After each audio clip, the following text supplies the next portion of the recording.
It's recording. Good. Okay. All right. So the first thing that I want to talk to you about involves part of what your assignment is going to be for the holidays. All right. We're starting Chapter 6. Chapter 6 is on exponents and exponential functions.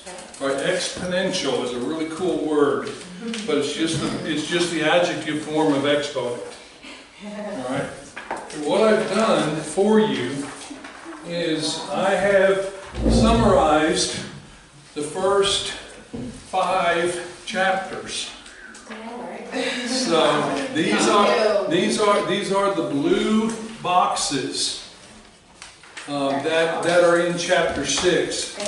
Okay, because for this chapter, exponential functions, preparing for logarithms, if you will spend your time understanding how to do the manipulations that are in this first part of the chapter, when we get to logarithms, logarithms are going to be fun. If you do not understand the rules, or some of them call it other things, but I like to call them rules. But if you don't understand the rules for exponents, then logarithms make no sense. Because logarithms are going to be an extension of exponents. Okay, so that's what this particular handout is about, right? And if you'll notice, some of these things you should already know, right? But the part where people get confused is if you multiply, if you multiply powers, you add the exponents. And what happens is that people see something like this: x to the third times x to the fourth, and what they want to do is say, because it's multiplied, they want to multiply 4 times 3 and say x to the 12th. Okay? It is not x to the 12th. Does anybody know why? What? How many x's does this term mean? 3. 1, 2, 3. How many does that term mean? 4. How many altogether? So it has to be 3 plus 4. It has to be 3 plus 4. Right? And so if you had letters, you would have x to the n times x to the m equals x to the n plus m. Right? That's the rule. Okay? Now, for subtraction of exponents, it comes from division. Alright? So, if I have x to the 5 over x to the 3. 1, 2, 3, 4, 5 over 1, 2, 3. How do I simplify? Right? If I have the same value in the numerator as I have in the denominator, it's the value of 1, so it simplifies out. And how many 1s do I have? I've got 3, so I will cancel out 3 x's, and I will have x to the 5 minus the 3 that I cancel. Okay? And so when you are dividing powers, you subtract. That's what's on your handout. Okay? So then the one that is most important, if I can erase this, is called a power of a power. And this one is really pretty simple to figure out.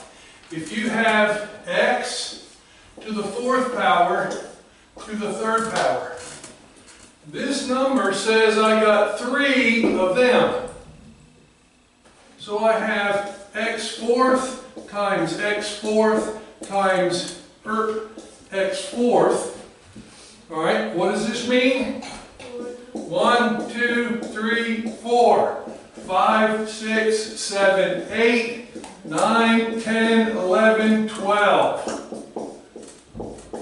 Next to the 12th. And when I taught class, you do this about 4 times, and somebody's going to say, isn't there an easier way to do this? Don't I just have to multiply those 2 numbers to get x to the 12th?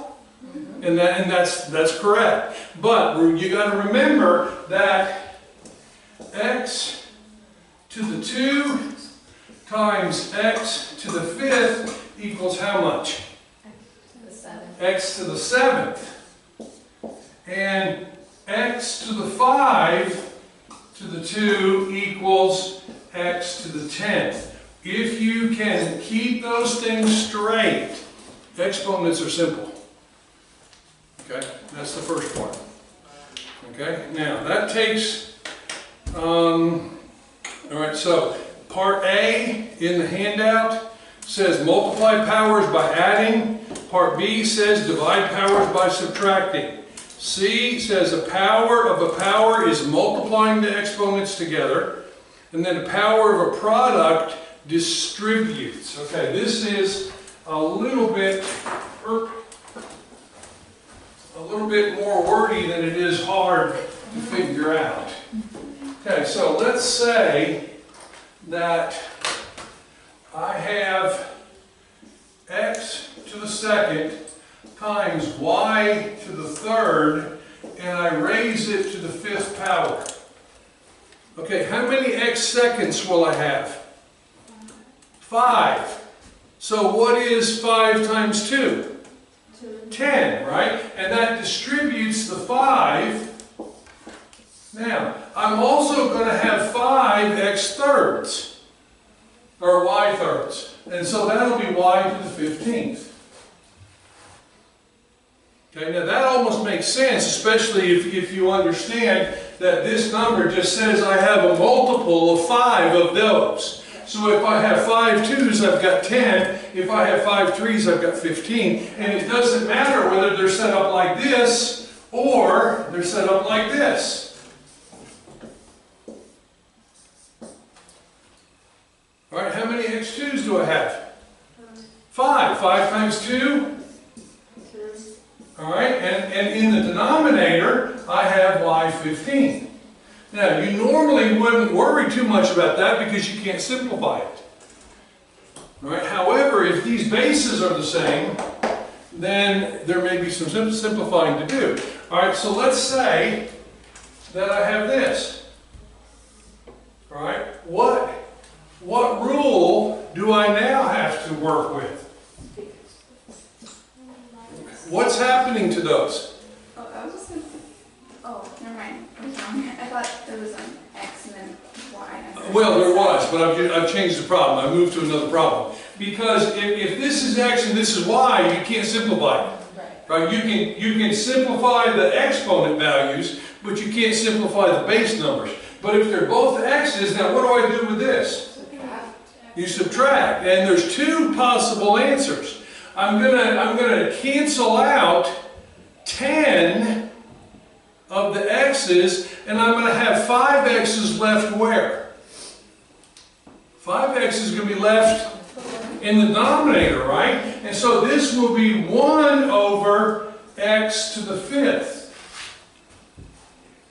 Right? Because I've got more x's in the denominator, so that's where the 5 that are left over are going to be. But what happens if I take 10, subtract 15? What is 10 subtract 15? It's negative 5. So that means that this equals this. And that's the important skill. If you have a negative exponent, it is not talking about positive or negative. It's talking about what direction you're multiplying. And so if you have a negative exponent, to get rid of it, you put it in the bottom of the fraction. All right, that's an important skill. That's the second important skill of exponents. To get rid of a negative exponent, you move it to the other side of the fraction. It's not talking about positive or negative values of numbers. It's talking about its place in this particular setup. Okay, now, the other thing, which also would be true, is what happens if I give you this? All right, how do you get rid of a negative exponent? All right, say move it to the other side of the fraction. Move it to the other side. Okay, so move that to the other side of the fraction. What's it become? It becomes what? A to the fourth. Right. Okay, now I'll explain how and why once you see what it is, okay? So the question should be, why, Mr. B? Why, Mr. B? Okay, good. Let me show you. Okay, it has to do with another wonderful skill. This is so bad, it's completely empty. This won't work at all. Okay. Smart board. All right, so here's the skill.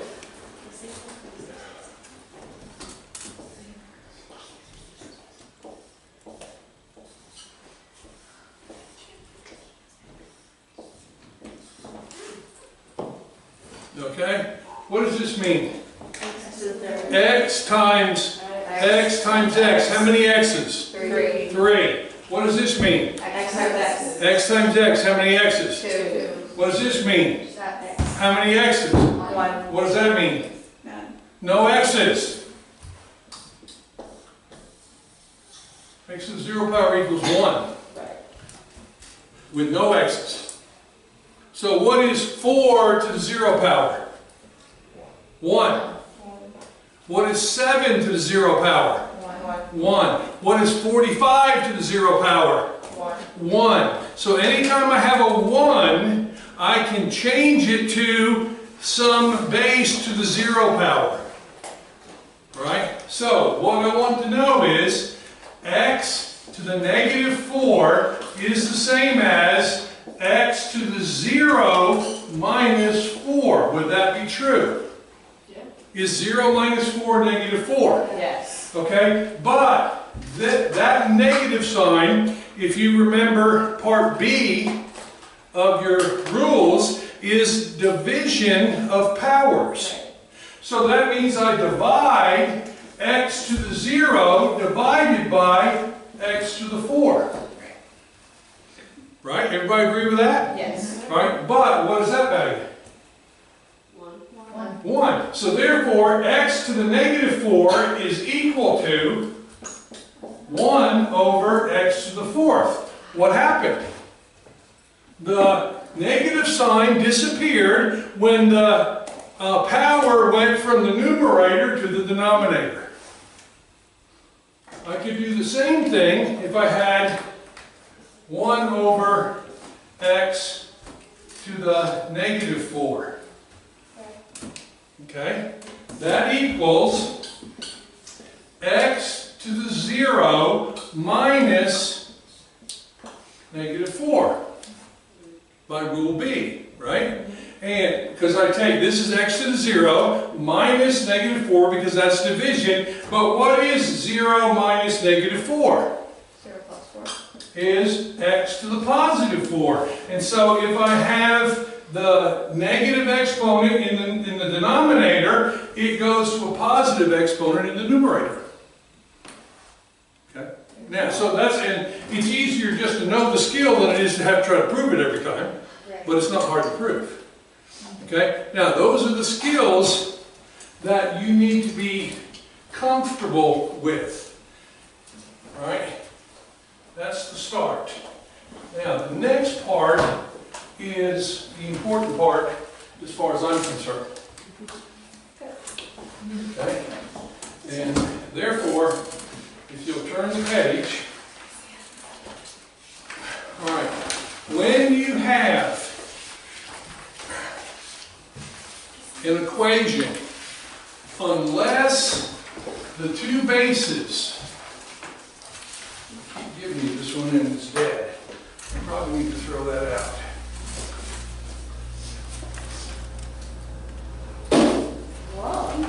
Okay.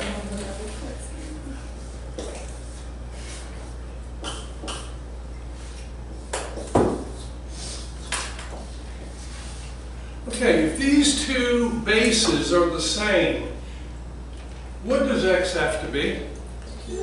Why? Because this is 4, and so this has to also equal 4 if they're both the same. And so this has to be 2 times x equals 4, so x is 2. Okay? So let me make it a little bit harder, right? Because this is Algebra 2, right? And that's almost, so let's say this is 3. Now, math should scare you, but it's not hard. This says in order for these to be true, then 4 has to equal 3x. So what's x?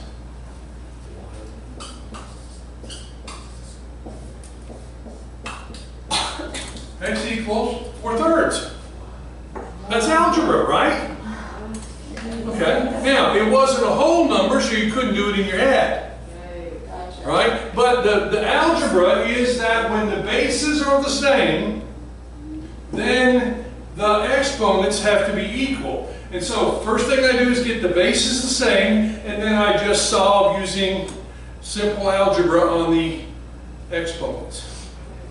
Okay? So how can they make that weird? Because that's pretty straightforward right there. In fact, this to me is Algebra 1 level.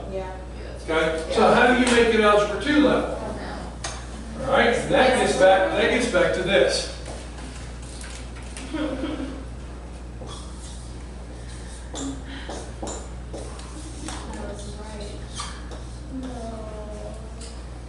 Yay! Okay? Now, is it possible to compare those exponents when the bases are different? The answer is no. So therefore, if this is possible to be solved, then there has to be a relationship between the two bases. Are 2 and 8 related? How? Well, I'm not even, but see, we have to do exponents. Are 2 and 8 related via exponents? You should know that 8 is 2 to the 3rd power. 2 times 2 is 4, 4 times 2 is 8. Therefore, this says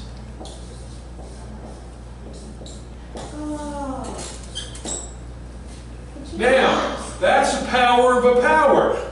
How many x's are here? How many x's? 3 times 3x, 9x, right? So 9x is equal to 5. Now I can solve it. The x has to be 5 over 9. If 9x equals 5. Right? Okay? Now, unless you can do this, you can't solve that. Impossible. So if this were a 5 and this were an 8, you can't solve it with the skills that we have. You'd have to use a different method to solve it. Okay, but we can solve this because there's a relationship between 2 and 8. All right, now that gets something that you need to know. You should already know what the squares of numbers are. Okay? Cubes of numbers. You should have either in your laptop, you should have a page that shows the squares of number, the cubes of numbers, and the 4th power of some numbers. Okay? So it's important that you know many of them. You don't have to know all of them, but it's important to know many of them because if I gave you the square root of 49, what's the square root of 49? Why? Because you already know that 7 times 7 is 49. Right? And so most of the perfect squares are not going to be difficult to square root because you know the power. Right? So if you have 2 to the 2nd power, you have 4. 2 to the 3rd power is 8. And 2 to the 4th power is 16. Okay? What about 3? 3 times 3, 9. 3rd power is 9 times 3, 27. And then 9 times 9, 81 is the 4th power. Because there's 2 of these, 2 3s here, so 9 times 9 will be 4 3s, that's 81. All right, 4. All right, 4 times 2 is 16. 16 times 4 is 64. And 16 times 16 is 196. Okay, if you're not writing these down, you should. 5. 5 times 5 is 25. 125, 625. Now, how do I know those? I've memorized them. I've learned them. All right? So, if I have a problem that has any of these values, I am pretty sure what they are before I even put it in the calculator. All right? 6. All right? 36. I think this is 212, isn't it? 8, 16, all right, 3 and 18, 216. And I don't know what 4 times 6 is. We can find it. 6 times 6 is 36, 9, 1296, is that right? 36, yeah, 1296. All right, so if you have these listed, right, whenever you're doing powers, you either bring this paper up on your laptop, and it will help you identify some of those. All right, now that's what I've done for section 6.5. That's what this second page is. Okay, so let's turn there in your textbook. Turn to page 251.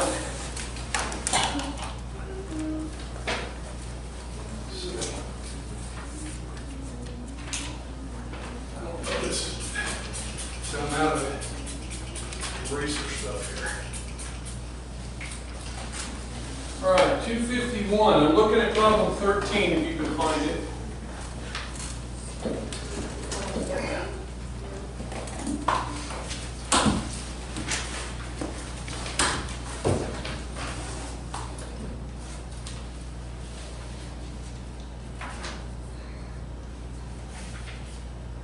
Okay, problem 13. Now, all right, this is dealing with fractional exponents. Rational means is a fraction. This is dealing with fractional exponents. One of the things that I'm going to try to skip for right now, because you'll read it, is when you have a fraction, the bottom number, the denominator of the fraction is the root. Right, as in square root or cube root. So it's the value of the radical. Okay, the value of the radical. So problem 13 says 64 to the 2/3 power.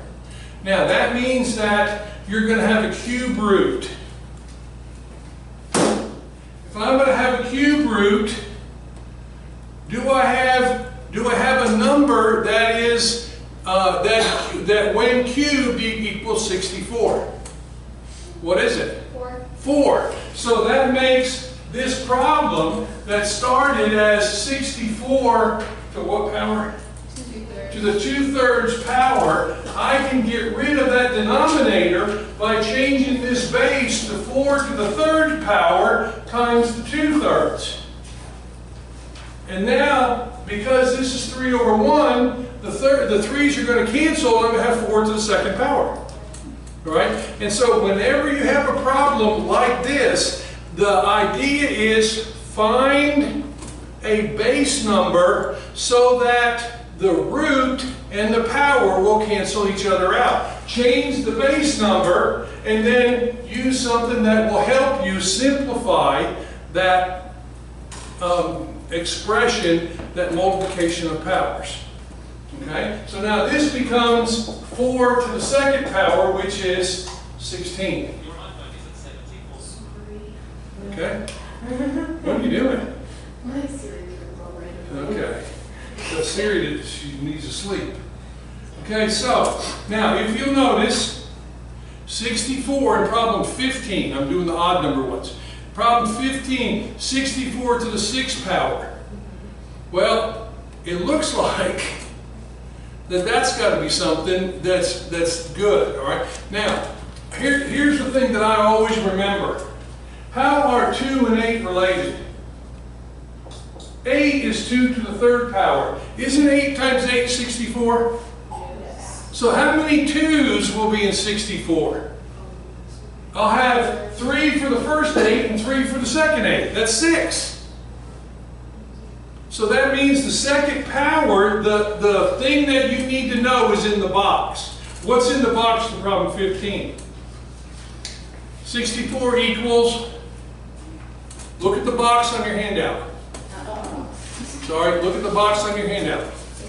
64 equals 2 to the 6th power, and then my 6's will cancel. But my base is going to change to 2. Right?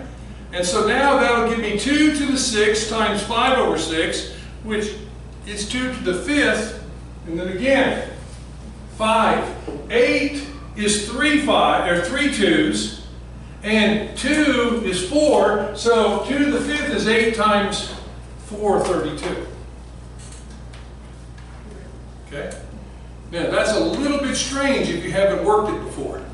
But that's where the practice is going to come from. What I tried to do was to give you a method for the odd number problem so that you can see what the principle is that they're trying to get you to use. And then when you do the even number problems, it'll be a similar method. But this is what you ought to be writing down. Because the answer does not help you if you don't know why that's the answer. So that's the reason that I've got all this stuff written down. So let's go to 17. Now, do you notice 17 has a negative? Right? How do you get rid of a negative? You move the power to the other side of the fraction. So this fraction is going to flip. To get rid of the negative, the fraction flips. But the first thing I have to do is I have to get rid of the 2. 2 is squared. Is 64 some number squared? What? It's 8 squared. 8 times 8 is 64. And again, that's what's in the box. So if I change 64 raised to the negative 3 over 2 power, if I change that to 8 to the 2nd raised to the negative 3 over 2 power, the 2's will cancel, and I'll have 8 to the negative 3. Now this is one I don't know, and so I would put that in the calculator, 8 raised to the 3rd power, but because it's negative, I take that 512 and put it in the bottom of the fraction. That's why it says 1 over 512. Does that make sense? Yes. Okay, now, all of these problems work the same way. Okay? All right, so drop down to 33, problem 33. Okay? Now, again, this is a power of a power, but what happens inside? All right, inside is 9 a square? It's, all right, 3 squared, right? And what about 49? 7 squared. So if I change the 9 and 49 to 3 to the 2nd power and 7 to the 2nd power, when I distribute, the 2's will cancel, right? And I'll have 3 to the negative 3 and 7 to the negative 3. To get rid of the negatives, you take the 7 from the bottom to the top and the 3 from the top to the bottom, and then you multiply them out. Okay? That makes sense? All right, so almost all of those work that same way. Now, problem 43. Problem 43. This is a 5th grade problem. Because what am I doing with the exponents? You are adding exponents. So can anybody add 7 over 3 plus 5 over 2? You have to get common denominator. So it's just adding 2 fractions with unlike denominators. So you get common denominators, add them together, and get the answer. And you end up with 29 over 6, which if you divide 29 into 6 into 29, you have 4 wholes. and 5 left over, right? And so that's why there is a 2 to the 4th on the outside, and then a 6th root of 2 to the 5th that's still under the radical. Okay? And then 47, I skipped a step, but 47, because it's multiplying and dividing, you're going to add the one that's the power that's multiplied, and you're going to subtract the power that's divided. And again, all those things, that's just adding the decimals, adding and subtracting. Okay, so this is the part of the skills where I think you have to stop for the holidays, right? So as you do the even number problems that are related to what I've just given you here, this should be a way to help you be guided in finding the answers to the even number problems. And try as best you can to write it out like I've given you an example, because that will help you learn and understand. Okay. Now, when we get to logarithms, which is further in chapter 6, we're going to add just one more rule. And that is how to define a logarithm. Right? And once you define a logarithm, then all these things will start to flow together. Okay? All right, any questions? I know I went through this rather quickly, but that should really help you. This is through 6.5. 6.1 to 6.5 should take you about 4 hours of work to do. So over the course of the holiday, you're going to have to set aside time to be able to do this. This is not a 20-minute assignment, right? So make sure that you set enough time out to where you can get that done. Okay. And you know, you'll have some, if I were doing it, in fact, when I was in high school, we had homework in almost every subject over Christmas holiday in public school. And so you had to decide when you were going to work on schoolwork. You know, and so you pick a day. If you want to work just one day each week, pick Thursday. Right? And each Thursday, when you get up, you're going to do your schoolwork instead of doing play stuff. Right? Goofy stuff. Leave your phone. Don't even turn your phone on until after you get your work done. Right? But if you plan to do that over the holidays, then you have a very good possibility of getting all the work done, and it may not take you.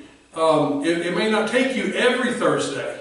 But if you wait until January, then number one, you're only going to have 3 weeks, right? And a lot of times you can't get it done in 3 days, right? Especially if you've got in more subjects than math, right? You got work over the holidays. Okay, so that's my wisdom to you: is plan when you go in. Now, what happens if Mom says no, you're going with us Thursday? Right? Then, well, you got 2 choices. Number one, you're going to obey Mom anyway. But the choice is: do I take my book and do I work while we're traveling, or do I just change it to another day?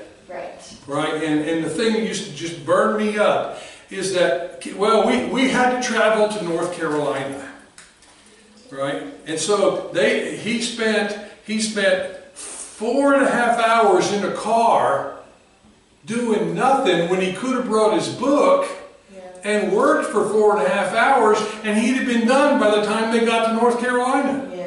Well, I didn't think of that. Yes. It makes the travel safe if I try to do that. Sometimes it might, but again, if you don't plan, then that mandatory trip to North Carolina, if you don't have a different time or a different way to be able to get your work done, then you're going to end up coming back to school with half your work incomplete. Okay, so that's it. Any other questions on the powers? Okay, please use that, okay? All right, that's what I need. All right, okay. This is good. I'm going to pass out your work, your test back, and I've got things to collect.